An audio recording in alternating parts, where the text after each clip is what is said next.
Welcome everyone to this DotaCommentaries.com presentation. I'm LD. I'm joined by my good friend Siege here. We're casting nTech versus Giggles. Game number 2 for the ProDota2 non-pro Asian qualifiers. Man, that is quite a mouthful. Basically what it boils down to is whoever wins this series qualifies for a chance to compete for $10,000.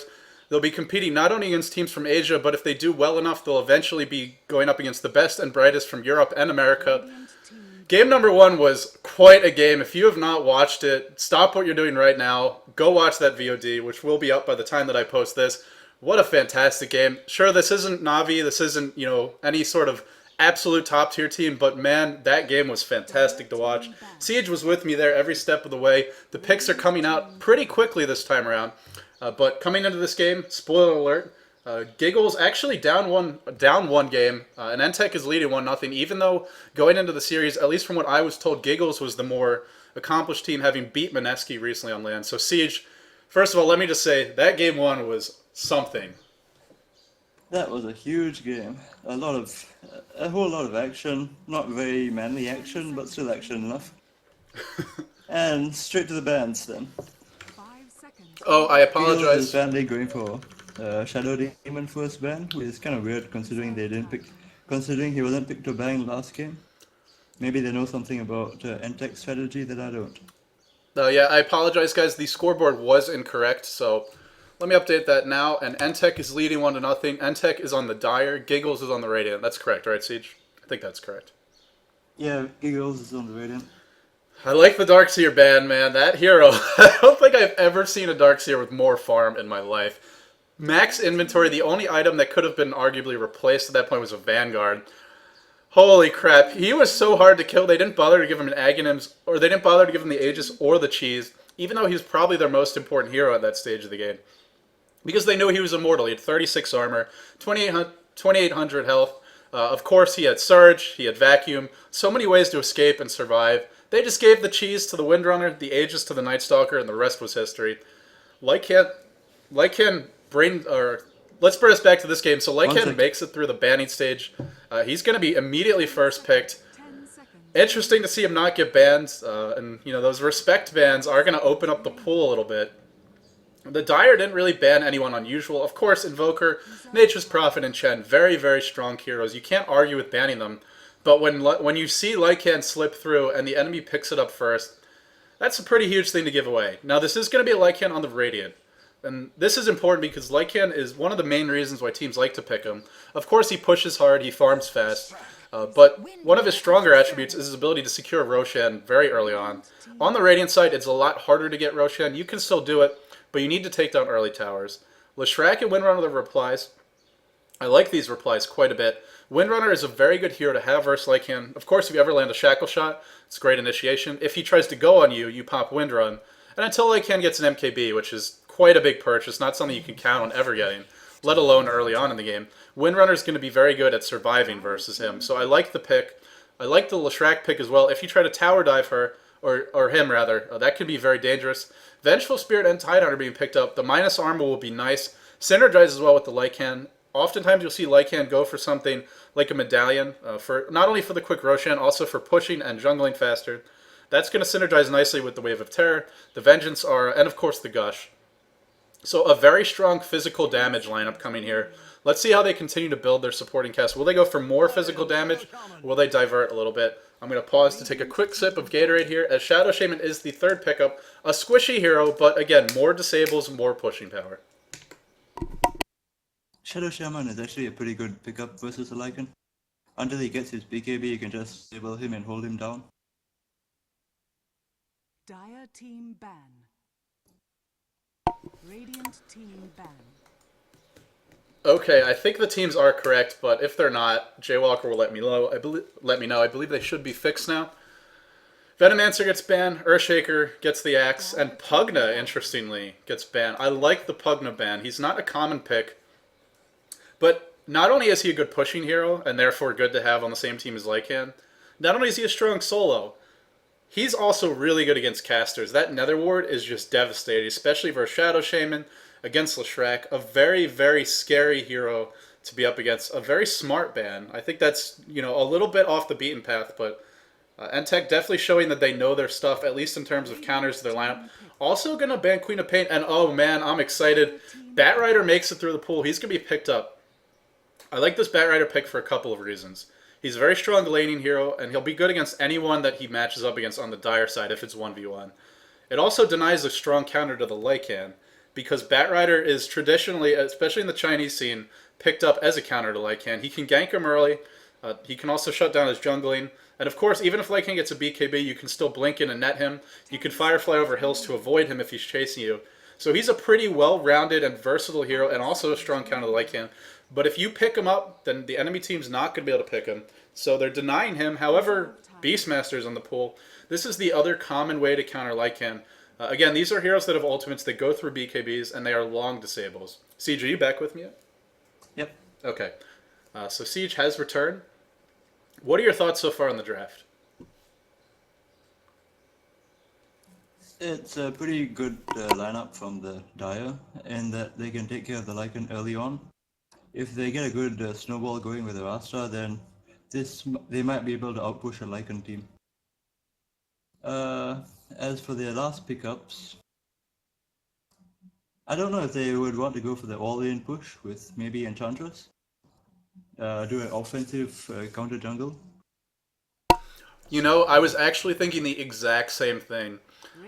One of the best ways to shut down Lycan, well, there's a couple of ways, but one of the best ways is to just be very aggressive in his jungle and not let him farm. You can either ward off the camps, or you can run an offensive jungler.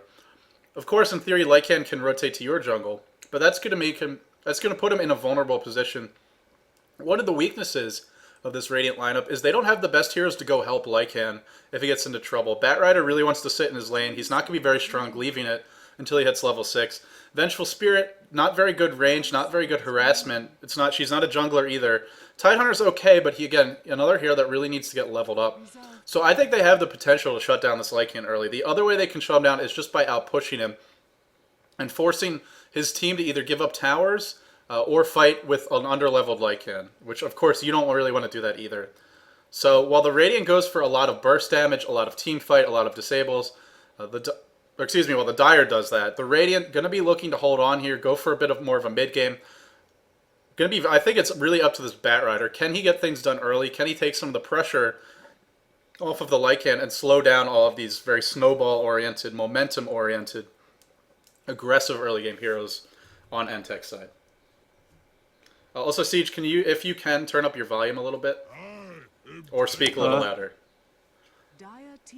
Wow, Tiny gets picked up. Oh my god, I think we're going to see an off-lane Batrider. Oh, they're going to put a tri-lane top.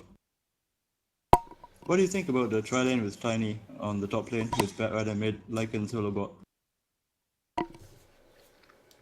I don't think Lycan will have a very good time solo bot, no matter who they put up against him. Maybe it'll be the Windrunner.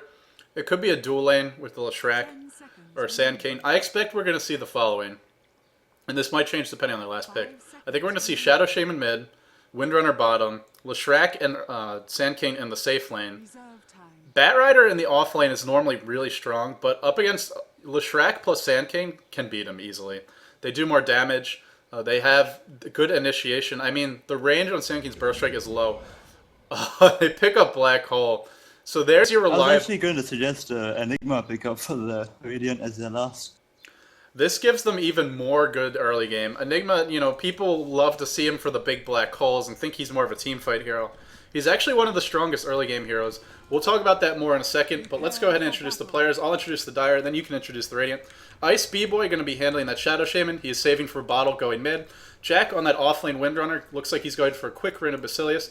Ice Wens going to be probably laning with his... Actually, I think he's going to be jungling with this Enigma. He does picked up 5 clarities. Normally this suggests a jungling, unless you're in the offlane, which he's not. Bruce Lee looks like he'll be dual laning with Giggles on the Sand King, who is playing a support Sand King. So we're going to see a farming Leshrac, a support Enigma, and a farming Wind... Actually, what are they doing here? Shadow Shaman and Windrunner both going mid. Jack probably just playing it safe before he heads down towards the bottom lane. Meanwhile, go ahead and introduce the Radiant. On the Radiant, we have Pretty Little Liars on Lycan. From his items, he looks like he's going to be jungling. Paulson will be on the mid solo Tiny, going for that very fast bottle. Yeah, 2 heroes And rushing. Batrider on the off lane with Stream of Hooks on Tidehunter and what looks to be Invoker commands on Vengeful Spirit. Oh, you're right, it She has the is. sentry wards too, so I have no idea Yeah, how probably he does that. they're probably expecting an offensive magic bush ward, so they're trying to shut that down early, I guess. Yeah, I like this play. Of course, if the Dire had all smoked up and headed into their jungle, that might have been a bad thing, but they didn't, and so now Windrunner going to be heading to the jungle. She actually has no wards. I'm not sure how I feel about this. They're not even going to make an effort to slow down Lycan. Also, you mentioned the Lycan's item suggests he's jungling. This is not the most common jungle build. Normally what you'll see is a Quelling Blade, a couple of Clarities, and maybe a set of Tangos, and then he goes back into Rina Basilius, and then, you know, either finish the Vlads or get another Sobi Mask, and then finish the Vlads, and then go for a Medallion. The reason you don't normally see a Rina Basilius first is it actually isn't that great for speeding up his jungling. What it does give him, of course, is a little bit more mana regen. If he has a good start, if he finds good early camps, this build is fantastic. But if he has a slower start or a little bit, you know, he gets unlucky with the creep camps, then it can slow him down. Of course, since his jungle isn't warded, he'll probably be perfectly happy with this. It's certainly not that unusual, but just want to mention He's that. actually going to be pretty lucky with the creep spawns because he has a Dark Troll Warlord and a couple of Ogres. So yeah, that's going to be pretty fast gold. Yeah, Plus if Vengeful Spirit decides to come over and help him out. so we do see a little bit of action mid, just an Avalanche. Of course, in this lane, I would have to give the edge to the Shadow Shaman because he can spam his nukes a lot more, which means that he'll have a better time pushing the lane. Tiny has such a low mana pool that he's going to have a tough time out-pushing the Shadow Shaman, and whoever pushes the He's lane... already got his bottle, so it doesn't really matter for him. Yeah, I guess not too much, but whoever pushes the lane harder will be having the rune advantage. Of course, Enigma and Lycan can both check those runes for their teams. In the bottom lane, we are going to see, it looks to be a farming Tidehunter with a... Who is farming in this lane? Looks like the Tidehunter is. I want to take a quick look at Yeah, the creep Tidehunter's stats. been getting all the... Tidehunter's been getting most of the farm bot. Leshrac is leading the creep board, up to 11 creeps already with 5 denies. Batrider 0 and 0, only level 1. This Batrider is not having a good time. When he sees the time, or excuse me, actually this is a Dire Ward, so he doesn't know where Sandcane is. Forced to play very defensively. One of the downsides to having these defensive jungle wards is Batrider doesn't know what's going on. He's got to worry about Enigma ganks. He's also got to worry about Sandcane coming in from the side. So for now, Leshrac having a fantastic time. Of course, you're trading this for a Lycan getting farm. Your mid's doing okay. Shadow Shaman 8 and 5, Tiny 5 and 3. Advantage definitely to Shadow Shaman, but not insurmountable, not the worst trade in the world. Avalanche on the... I don't really agree with the play. From who? Tidehunter started off with wards. I feel that he could have bought the wards, given it to Vengeful Spirit, and then she could have rotated top and warded the pool. I'm not so sure. Right now he's just sitting bot with a single ward in his inventory doing nothing. He's farming, man. That's what he's doing. That's good and all, but Yeah, I feel don't like know, this man. ward should be transferred up towards the top lane, or another set should be purchased. Batrider's got to have some opportunity to farm. I mean, you look at it, Bruce Lee's level 4. Speaking of that Leshrac, being played by our Kung Fu master, Asian hero, Bruce Lee. He is maxing Edict and Split Earth and not going for the Lightning build. There are a few summons on the Radiant squad, but not too much. It's not like there's a Furiant with Trance. In the bottom lane, we might see a Windrunner getting caught out. Oh, just out of range. That could have been disastrous. No wards, just good map awareness from Jack here to back up. He did rush the boots. Normally, if you're 1v1, you'll get the Rina Basilius first for the regen.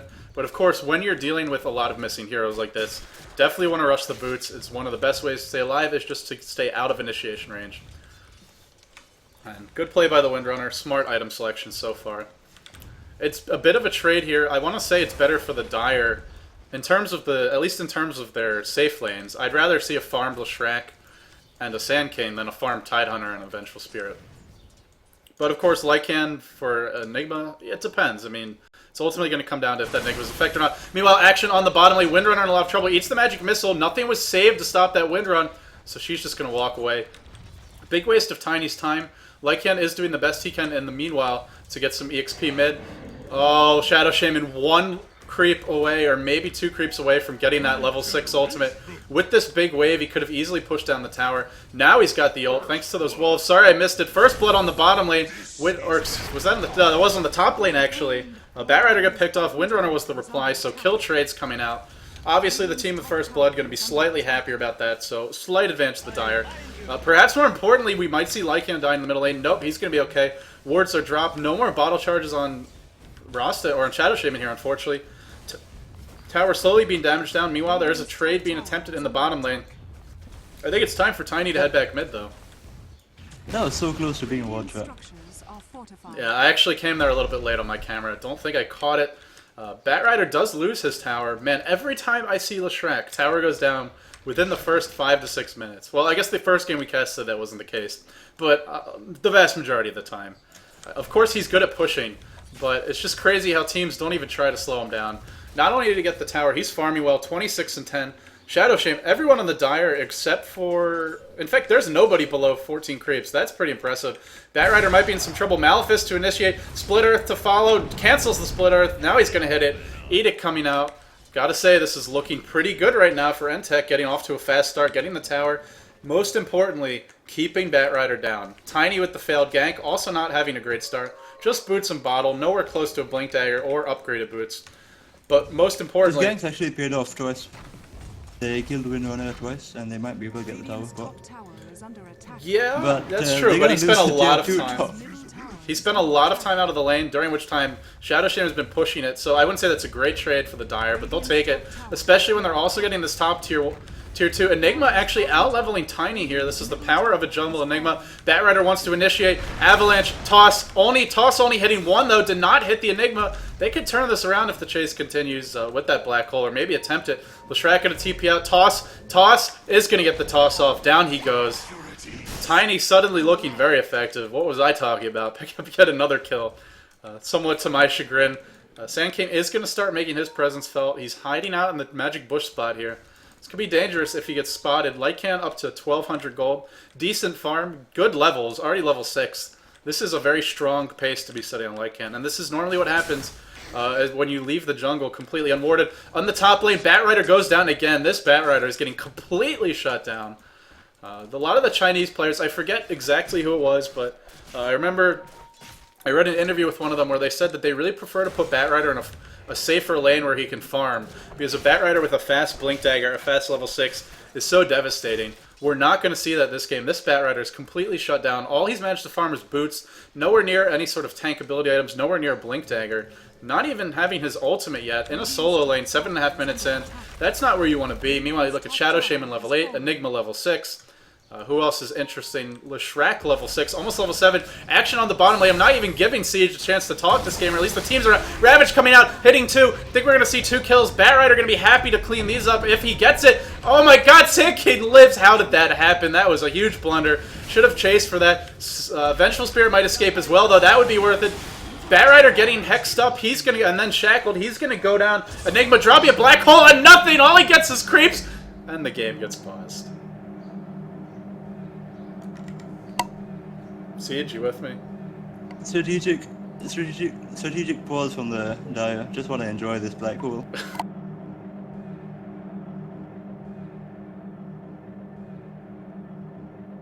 This is most likely going to be the death of Enigma. Yeah, he's certainly dead. Lycan's going to finish him up with the magic missile from Vengeful Spirit. Yeah, magic missile. Oh, Lycan getting very low here. Boy, I can't get these names out. Triple kill for Lycan. Oh, wow. I didn't realize he got that many kills. Avalanche, toss, Shadow Shaman in trouble. Wolf's gonna kill him. Wolf's gonna kill the Shadow Shaman. Yep, Shadow Shaman goes down. Will they get another kill? Ultra kill for Lycan. Oh my god, that's not good. Are we gonna see a toss? Run the Wolf back so he can toss it in. Oh, he lost vision. Holy crap. In comes Sand King. He's still not level 6. Burrow Strike on the Tidehunter. He TP'd into the tower here. Oh, Epicenter, it's not going to hit. So many blunders in this game, so much aggression. I think Tidehunter's going to go down just barely. Holy crap. What a fight for the Radiant. Lycan gets an ultra kill. He did go down, but that's a Vlad's. That's a medallion if he wants it. Normally, He's already had his Vlads. Well, yeah, he's had the Vlad's, but what I was trying to say is that's a Vlad's plus medallion if he wants it. And that means a very fast Roshan if they get any sort of opening. Speaking of that Roshan, killing this tier 1 bottom is going to help slow it down. The Radiant don't have their tier 1 mid. Avalanche on Shadow Shaman. No Hex. He probably could have chased that. This is an interesting ward from the Dire. I guess it blocks the camp, and it also gives them a little bit of vision. But not sure why they didn't place a Magic Bush for it. Kind of unusual. I think they were maybe going for placing the ward inside the trees. Yeah, they're trying to shield it a little bit. I mean, I understand it. It's, you know, it's just not giving you too much vision. Also, it's only blocking one camp. It's also kind of pointless to try and block off a Lycan's jungle at this point. As he can farm Ancients, he can push other lanes. He doesn't have to be in those. He's not limited to those camps anymore. Tidehunter getting hexed up, getting Maleficent, but fortunately that Kraken Shield will save him. So crucial to take 1 point in that. Vengeful Spirit in a lot of trouble. Will she live? She will barely. Power Shot just going to miss. But the pushing power of this Dire lineup. Tower is in jeopardy here. Black Hole is down. Edict going to be coming off cooldown in 8 seconds. Batrider Firefly is down. Not sure what he's doing here. Toss going in. Nice defensive toss. Shackle Shot gonna latch. Oh, this could be very bad. Tidehunter TV's back in. Only hitting one here with the Ravage. Gush on Enigma. And everyone runs away. In comes Tiny. Avalanche toss. Here comes Lycan. He's got the ultimate form activated. Only sitting on the Vlads. No other items picked up. Maleficent being such a nuisance. Sand King, no points in Sandstorm. I did not even mention that or notice it earlier. Shadow Shaman picking out Vengeful Spirit. Looks like a TP out coming here. This fight all over the place. I think Sand King might go down. No, in the end, he is going to escape. So, what were the overall results of that fight? Just the 1 death on Venge? Sand King has his dagger though, so 10 minutes blink dagger on Sand King. Well, that's one way to shut down a Lycan. If you jump him with that blink and he doesn't get a chance to run away, he'll be in for a lot of trouble. Shadow Shaman, interesting. He's not going for the blink. He's going to tank up a little bit. Probably picking up an Aghanims. Guys, if you're having issues with the stream quality, please report them to Twitch TV. I'm sorry there's no quality options, but that's up to them to offer that on each channel. They have to make that decision. So if you want other quality options, there is a button to report a problem. As we see initiation on Lycan, Epicenter, stun, he's dead. He wanted that tower and he's going to pay for it. That was a little bit greedy by him, I have to say. And despite getting that quad kill, only 50 creeps, which is good. It's not out of this world though. 4 kills, 2 deaths. Lycan's definitely being slowed down.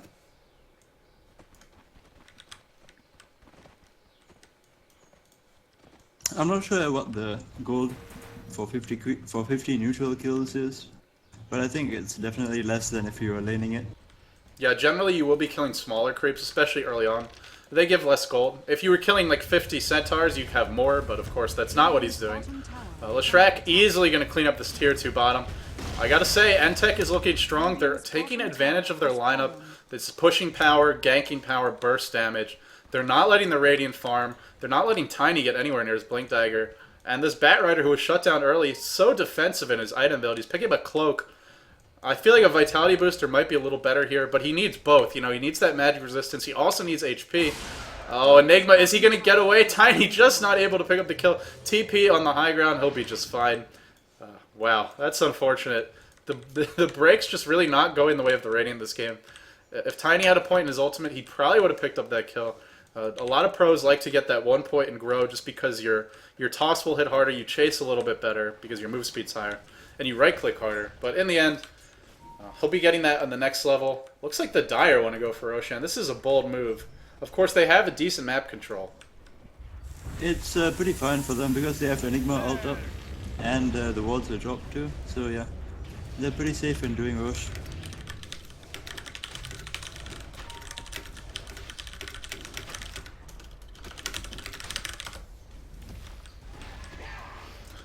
Sorry about that, guys. Just had to send a quick message off as we did see both teams sort of having a standoff at Roshan. He took a bunch of damage. The wards were dropped for this. This is a big commitment to invest in Roshan this early. Normally, you want to save your wards for team fights or ideally towers. But then again, they've gotten all the outer towers except for the tier 2 mid. So hey, why not use the wards on Roshan? Tiny doing a little bit of scouting here with the illusions. Meanwhile, the Dire doing the smart thing, which is pushing out as many lanes as possible. Best way to get a Roshan attempt off safely is to just make sure all the lanes are pushed. If they are, the enemy team's going to have a much harder time defending that Roshan attempt without losing base tower health or possibly outer towers. So, you know, the Radiant's sort of hanging out here. Lycan going to be trying to push a bit down mid. I want to take a look at the levels here. Actually, a very even game in terms of EXP. I'm sure the graph will reflect that.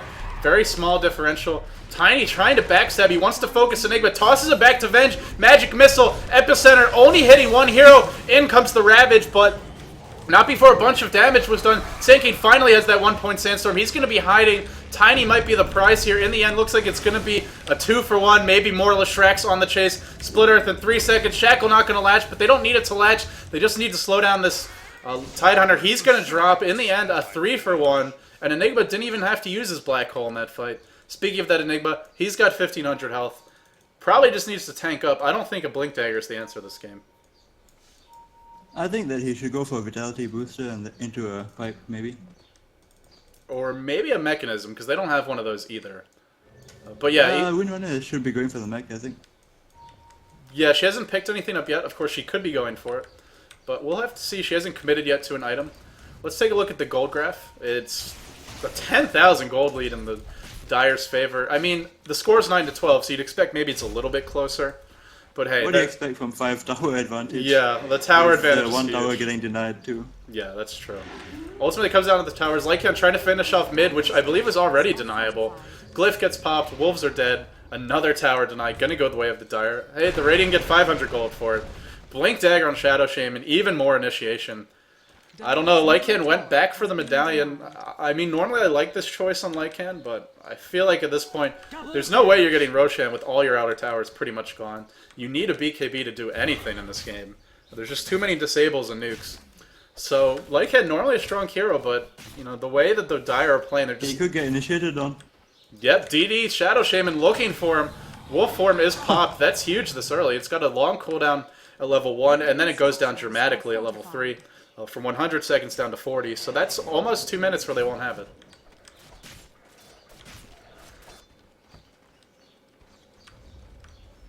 Couple of Radiant heroes smoke up. In fact, all 5 smoked up. They really want to make something happen. Tiny, still 1,000 gold away from the Blink Dagger. Might not even be worth going for it, although they need some answer to the Dire lineup. Lycan scouting out Roshan. The Radiant lineup is going to get spotted out by this Sentry Ward. Yeah, well, Tiny walks by it. Let's see if the Dire paid attention. Sanking should have seen him, because he was right next to that Tiny. Tiny gets revealed. He knows that someone was there, and looks like they're going to rotate mid. Shadow Shaman not going to be hit by that Avalanche, but the Wolves could deny the Blink Dagger, potentially set up a gank here. In the end, looks like nothing is going to become of that, so a smoke gank waste, another opportunity missed for the Radiant. Meanwhile, bottom lane is pushing in, top lane is pushing in. Look at the creep equilibrium. The map control for the Dire is just huge. You can draw a line, and the Radiant have control over maybe a quarter of the map. That is strong map control for 17 minutes into the game. Well, it just remains for the Radiant to see if they can turtle hard enough. They're a long way from being able to, you know, rely on turtling. They have no initiation. I mean, I agree with what you're saying. They can't force a fight right now. But at the same time, how long are you going to have to turtle? Lycan needs a BKB. He probably needs another damage item after that. Honestly, at that point, the Dire might have Ghost Scepters, they might have Force Staves. They could also have Cyclone Sticks and just defensively Cyclone. There are ways to deal with this Lycan. And they're definitely going to have an Aegis too. Yeah. Roshan is going to go down this time. Radiant either not having a smoke or deciding that they're not going to go for it. This is the downside to all the creeps being on your side of the river. The wards are going to be very much in the enemy's favor. And if you try to go for Roshan, the lanes are getting pushed in. You're missing on a lot of gold, a lot of XP. So in the end, Roshan going to drop basically uncontested. In fact, entirely uncontested. Sure, they use the Shadow Shaman wards for it, but that is well worth the price. Bruce Lee going to be the one to collect the Aegis. Speaking of Bruce Lee, he's got a BKB and 200 gold. Invisibility. And it looks like Windrunner is going to pick up that mech too. 700 away from it. Yeah, a lot of big pickups here for the Dire. They already have the 2 Blink Daggers. Shadow Shaman... Oh, 3. Enigma has this dagger too. Oh man, this is almost Blink Dagger overkill, but if you're this far ahead, you know, I can't criticize it. It gives you that many, you know, you have so many heroes that can initiate. Whoever's in the best position will be the ones to go in first. Tower goes down. Radiant immediately looking to retreat out. Will Bruce Lee catch them on their way out? Uh-oh, this could be really bad. Oh, Lycan gets caught out. He gets hexed. He's going to try and run, but no BKB. Malefice, Edict, Split Earth. He's taking so much damage. Pulse Nova even. How is he still alive? Meanwhile, huge Ravage. I say huge. It only hit 1, maybe 2 heroes there.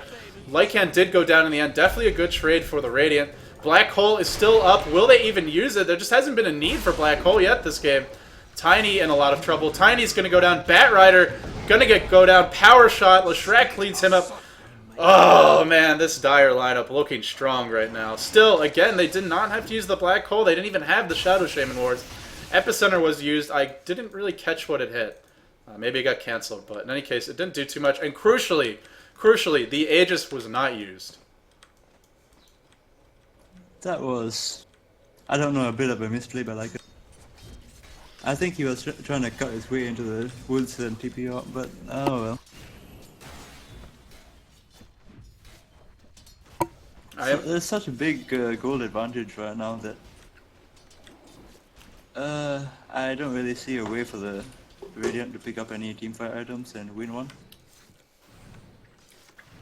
Yeah, it's not only the gold advantage, it's the map control, it's the level advantage. Everyone on the Dire are about to have their level 2 ultimates. Sandcane very close to his, I'm sure. That's going to be a huge advantage for them. This Radiant team desperately needs that pipe and mechanism. Like you said, they're nowhere near any of these teamfight items. And you know, what do you do when you have to worry about an Epicenter? You have to worry about Leshrac running next to you at BKB, dropping that level, what will soon be a level 2 Pulse Nova, plus Edict, plus Split Earth, plus that Lightning, which he's got 3 points in each, kind of an unusual build. Avalanche Toss doing a lot of damage here. No mechanism up on the Dire yet. And this is where that was such a bad death for Tiny. He would have had his Blink Dagger by now. Oh, you mean in the last fight? Yeah, at the top lane. Yeah, if he didn't die then, he would have had his Blink Dagger. Could maybe start something. Well, we saw Avalanche Toss. I mean, that is a lot of burst damage. The Dire lineup's still pretty squishy. They don't have a pipe. They don't have a mechanism either. What they have are a bunch of Blink Daggers. They do have a mechanism on Windrunner. Oh, sorry. She did pick that up. They do have a BKB on that track too, so... Well, yeah, but if he gets jumped, he's not going to be able to pop it. Or at least there's the hope of that he won't be able to. Of course, who's going to jump him? Batrider looks to be saving for a Blink. To me, this is insanity. No, he's going to go for the Hood to pipe. Yeah, maybe. I think a Vitality Booster is the best pickup here. But Hood is pretty good too. It will help you be survivable against all those nukes. Will not help you very much against the wards, though. Lycan doing what he can, which is to say, not a whole lot to help his team. He's farming under the shadow, or in the shadows of a Dire ward. Is going to TP out. Will the Blink Daggers catch him? They're not in range. All kinds of pains coming out. He does manage to get away. This is really what the Radiant need to be doing. Lycan's got to push. Whenever the Dire try to group up, you push the other lanes, you try to draw them back, you stall, you wait for those core items to come up, like the Hood, like the Pipe, like the Blink Dagger. And if you're able to hold out long enough, well, you do have strong right-click in the late game. And Leshrac does a lot of damage, but BKB does solve most of your issues versus him. Especially that 10-second BKB charge. Lycan will be pretty happy to have that. It is still a massive goal difference, so the Radiant are not out of the woods yet, but they're doing the best thing they can, which is avoiding team fights, pushing the other lanes.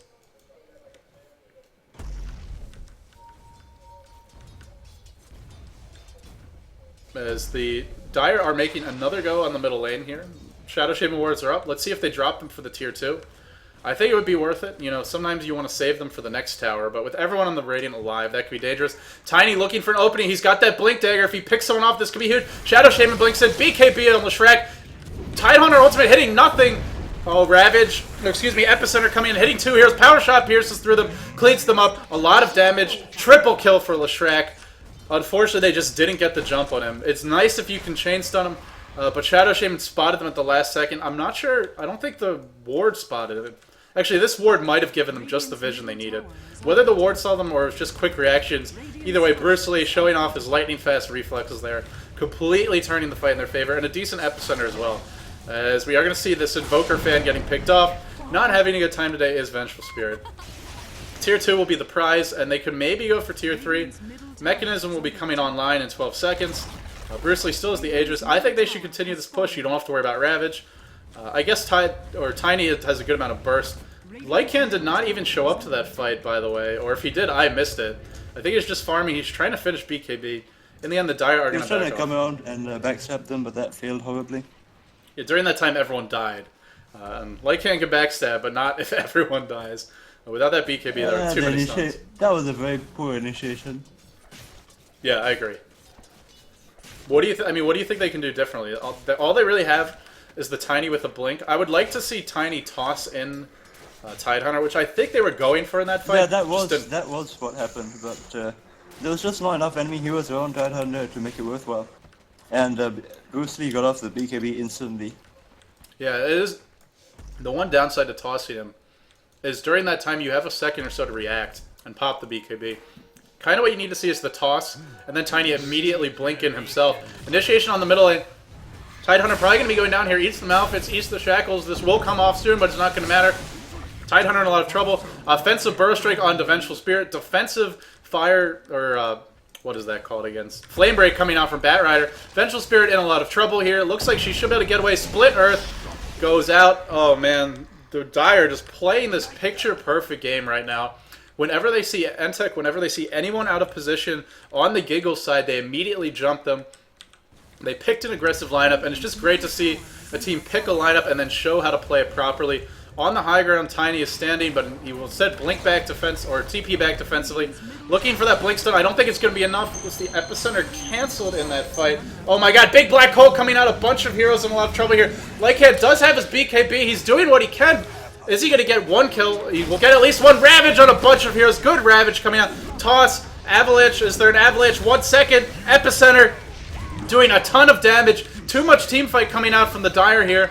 Vengeful Spirit with the stun. Leshrac on the chase. He's still got that Aegis. He's also picked up an Ultimate Orb. During all of this, the barracks did go down to the wards there. Great engagement from the Dire. It looked like the Radiant had a chance there. Lycan with the BKB did the best he could, but it just was not enough. 25-minute racks against such a strong early game lineup. Hard to come back from this one, Siege. The Dire just showing off how to take advantage of an early game, of a good early game.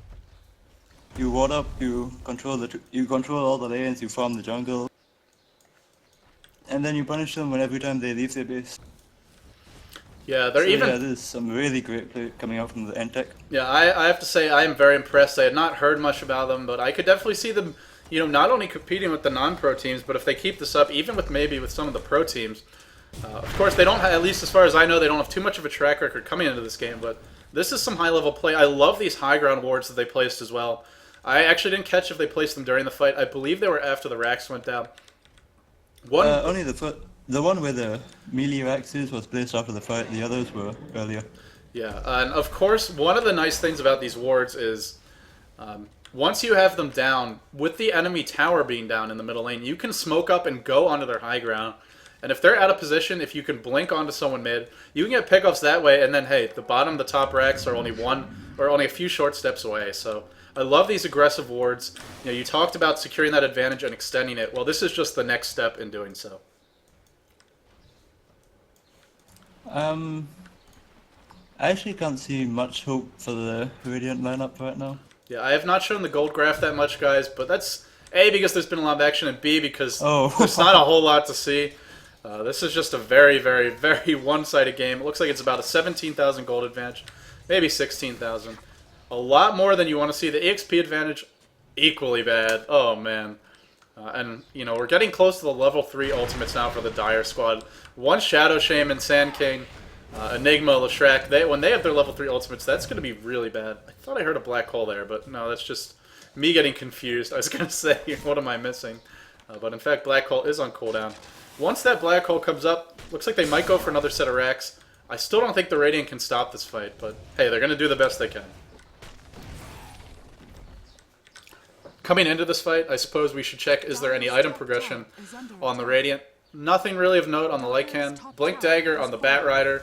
He did go for the Blink Dagger, not the Hood. I don't agree with that choice at all. And I guess Enigma blinked out. I thought he blinked in for a second.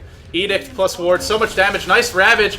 Initiation from Batrider as well. Gets tossed up in the air. And it looks like the Dire might be on the back foot. Lycan doing what he can. That BKB allowing him to deal a lot of damage. Black Hole on one, not catching the Lycan. Only a Vengeful Spirit getting caught. It is cancelled as well by the Batrider. Looks like Enigma blinking away. Tidehunter in some trouble here. Lycan, nobody focusing him down yet because of that BKB. Now he might be in trouble. Tiny doing what he can to save him. Who's going to die here first is the question. Lycan level 16. Ultimate coming off cooldown 10 seconds. Slowly getting worked down. Is getting picked off. 2 for 2 is the trade so far. Even fight, I gotta say. Not going to give a strong advantage to either team, but there's a third kill. Looks like we might see a fourth, and then it's going to be strong advantage Dire. Nope, Tiny gonna clean up Shadow Shaman. Nice play by him. Windrunner on the run. Oh, Enigma, don't get Anchor Smash. Nice dodge by this Enigma. Pops the Ghost Scepter as well. He's gonna live. Big plays from Ice Wens here in a very dangerous situation, manning the heck up and pulling it off. Maybe he should have been playing that Night Stalker last time around. Or what? Or was he? I don't think he was. No, he wasn't. That was the manliest Enigma I've ever seen, but got the job done. During this time, Leshrac That was pretty much a perfect initiation from the Radiant, and I guess if that's the best they can get out of a perfect initiation, then I don't really see much hope from them. Yeah, I mean, a Black Hole, just an Vengeful Spirit, which got cancelled before it was finished. A Tidehunter Ravage that I believe hit 4 heroes in that fight. What more can you hope for? Well, I guess you can hope that Lycan gets an Assault Cuirass, a Heart of Tarask, an MKB, and a Divine Rapier. But until such time, things are going to be tough. And even then, there's one little item that's real good against Lycan, and it's called a Ghost Scepter. Which, I'm actually surprised they don't have more of them, but I would like to see a lot of these heroes pick it up. You can also use Force Staves or even Cyclone Sticks to the same effect. Tiny getting War Trapped. Great War Trap from Shadow Shaman. I'm pretty sure that's a trap. Either way, he's dead. So many disables. Not going to be a good trade if Shadow Shaman dies here. Lycan goes in. Oh, Lycan doing a lot of damage. That is the fastest pig you'll ever see. Looks like Shadow Shaman gonna go down. Lycan still not popping BKB. They're not forcing him to either. Malefice as well. He had a double damage here in that fight. No, that's just my eyes deceiving me. Epicenter, Burrow Strike, no Black Hole. Split Earth is not gonna hit. He actually didn't even use it. Doesn't matter. Power Shot, Lightning is enough. Enigma blinks onto the high ground. Vengeful Spirit doing the best that she can during this time, which is dewarding. Burrow Strike just too late. Oh my god, this Vengeful Spirit living on the edge. He would have been so mad if that hit him. I would have been so mad Also, if that hit him. I mean, if I were the Venge. I'm not sure what the Radiant are doing, but they've apparently got 3 wards up on the cliff. 2 observer wards. Well, yeah, that probably is a misclick. Not really sure what that's all about. I think they misclicked and placed 2 at the same time. Only thing better than 1 ward on the high ground is 2, right, Siege? Yep. Roshan is up again. The Dire are going to go for this. I mean, if we thought they had map control before, look at the map now, guys. I don't even have to draw this line for you, but I'm going to anyway. It looks something like this. This is what, maybe 20% of the map that they can actually even have vision of. Sure, they've got these high ground ward... Or, wait, was that the... Sorry, that was the Dire Fog. This is the Radiant. Man, I am not good at these fog war buttons. Yeah, but it is the same line I was drawing for you, and it's not a pretty line at all. If you're a fan... If anything, they don't even control anything past their base. It's not a good position to be in. Windrunner going to be damaging on Roshan here. I'd like to see her go for some physical damage items, just to give them a little bit of late game insurance, but they don't really need it too much. Smoke immediately popped. I love to see teams do this. It is a mark of a good team, especially when you're leading. As soon as you kill Roshan, you immediately smoke up. If the enemy team tries to fight you, they will almost certainly lose that fight, even if it's an even game, and this is not an even game at all. They're going to be looking to push in this bottom lane. Leshrac with a haste rune. It's still got about 10-15 seconds here, so maybe a little bit less. They're going to go for high ground. Tiny, no real item pickups from him. Malefice, wards get dropped, and also at the tower, Pulse Nova. He's going to go down without firing a shot. The quickest war you'll ever see. Lycan pops BKB. Black Hole on Lycan. Batrider blinks into it. Tidehunter runs into it as well. No Ravage. No Batrider ult. Oh man, that was not a good fight for the Radiant. That is. And that's all she wrote, folks. GG. That is GG. They know it. Giggles, despite arguably being favorites coming into this game, apparently that victory against Mineski, not quite enough to carry them this time around. nTech making a strong case for themselves. Not only that, setting themselves up for a chance to win $10,000 this year. They'll have some stiff competition, or this season. They'll have some stiff competition if they ultimately want to bring home the prize. They'll also have to beat teams from Europe and America, but for now, a nice victory for them. And showing that, even though they got a walkover in the first match, that they were, definitely a team that deserved to be here. Great play from them. A very resilient win in game number 1. One of the longest games you'll ever see, and certainly one of the most back and forth I've ever cast. And just a dominating performance in game number 2. Showing off how they're not afraid to give away Lycan, showing how to counter them. Just a little bit of fountain diving here. Standard play, really. Got to pad those stats up. There's the Ravage. Just a little bit more damage coming out. Nobody really dying. I mean, that was a good Ravage, but hey, we talked about it before. Ravage doesn't do that much when you're this far behind. Siege, any closing thoughts as the throne dies? The Necronomicon pickup on Winona is certainly a very good choice, I believe. It gives that much more pushing power and makes it a lot tankier than usually you'll see a Winona. Yeah, she does have... yeah, this was definitely dire, showing how they can secure a good early game advantage and then hang on to it throughout the entire game. Yep, I certainly can't argue with that. They could have bought 5 Dagons, but if you win like that, you got to feel pretty good about yourselves. Big shout out to that Shadow Shaman who was 14, 4, and 16. I can't see... Oh, the total number of kills being 41. He was involved in 75% of their kills. And we all saw how many towers he pushed down.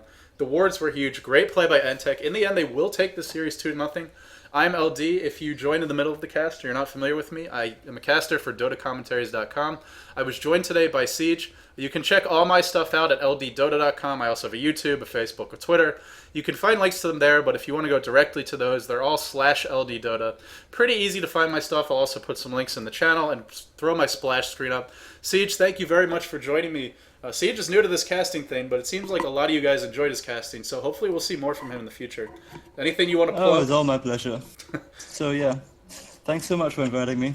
Been a pleasure. See you guys. Anything you want to plug or any shout-outs you want to make? No.